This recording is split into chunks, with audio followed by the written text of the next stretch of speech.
162 AD, Rome's golden age. The empire of the mid-2nd century, it's at its pinnacle in terms of its territorial expanse and its wealth. It's an empire that is leading the world in science, in culture, in philosophy, and in medicine. Rome is really the cultural center of the universe in this moment. Authors, doctors, architects, philosophers flock to the city because they are enticed by Rome itself. Among those entranced by Rome is Galen of Pergamon, a brilliant medical scientist whose works are still studied today.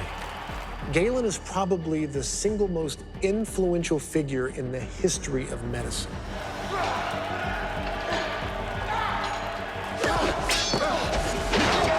He was an author, a philosopher, a scientist, a doctor, and an incredibly ambitious man.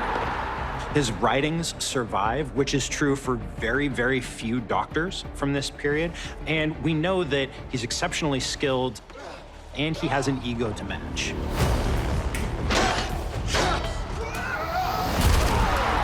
Galen comes to the Colosseum to catch the eye of Emperor Marcus Aurelius, one of the empire's great minds. Marcus Aurelius comes at the tail end of the 5 good emperors. Marcus Aurelius was an intellectual and was very much engaged in philosophical reflection. And in fact, his nickname is sometimes the Philosopher King. He was an extraordinary character. He'd been chosen as a very young man and trained to be emperor. And for once, they got it absolutely right. But Marcus Aurelius does not rule alone. For the first time in Roman history, 2 emperors govern side by side. Marcus Aurelius' adopted brother Lucius Verus, they were almost opposites. They reigned together perfectly because they were 2 sides of a coin. There's no greater example of how absolute opposite these men were as to their attitude to the Colosseum and to the games. Someone like Marcus, who was so intellectual, so philosophical, for him, the endless and pointless bloodshed made no sense. Lucius, on the other hand, absolutely lives for them. Yes, it's a vulgar sport, it's a vulgar vice to have, but he adores it. A surgeon like Galen plays a crucial role in keeping gladiators alive. But he wants more. Galen was such an ambitious and driven individual that he wanted to become the world's greatest doctor. He already thought of himself as such. He just wanted people to acknowledge it. By all accounts, the plague was a horrible, horrible disease. I mean, in addition to the expected diarrhea and vomiting and fevers, what happened to the skin was really disconcerting. Scabs would form and then fall off, leaving horrible lesions. It was devastating in its effects. People didn't seem to have any previous immunity and killed a large percentage of the people that it infected. No one is spared, including emperors. Not you too. It's nothing. There's a doctor I met once. He cured Eudamus when no one else could. He claims to have an antidote to any poison. You want to bring him here? To this? I cannot simply watch you die. The Roman Empire has never been free of diseases. But epidemics, like the one that Marcus Aurelius is experiencing, that's something new. It rapidly became apparent to the high command and to the emperor himself that they were wrestling with a health crisis of the highest order.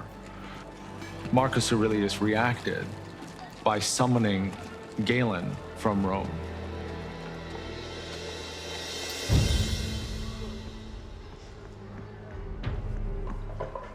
Imagine that kind of emotion that would have been in Galen at that time.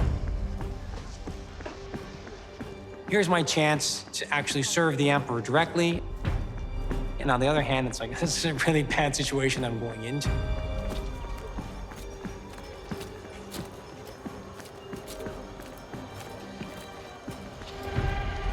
The situation that Galen found when he reached Aquileia was more severe than anything he could have imagined.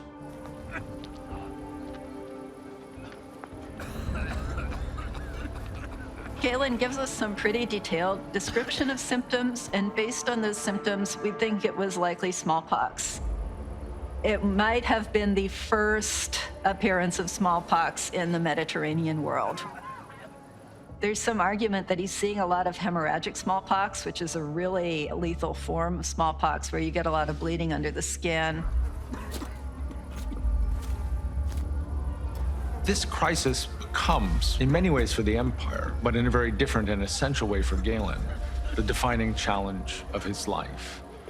More than perhaps at any point in human memory, disease had become an existential threat to Rome itself.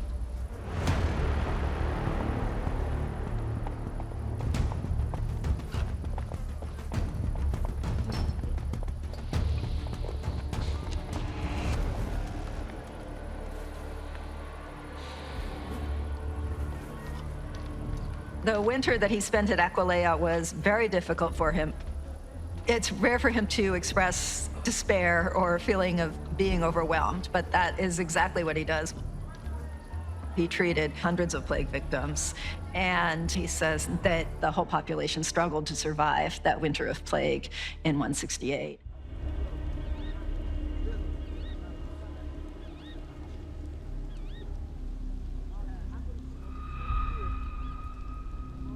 Verus didn't make it very far, only 50 miles from Aquileia.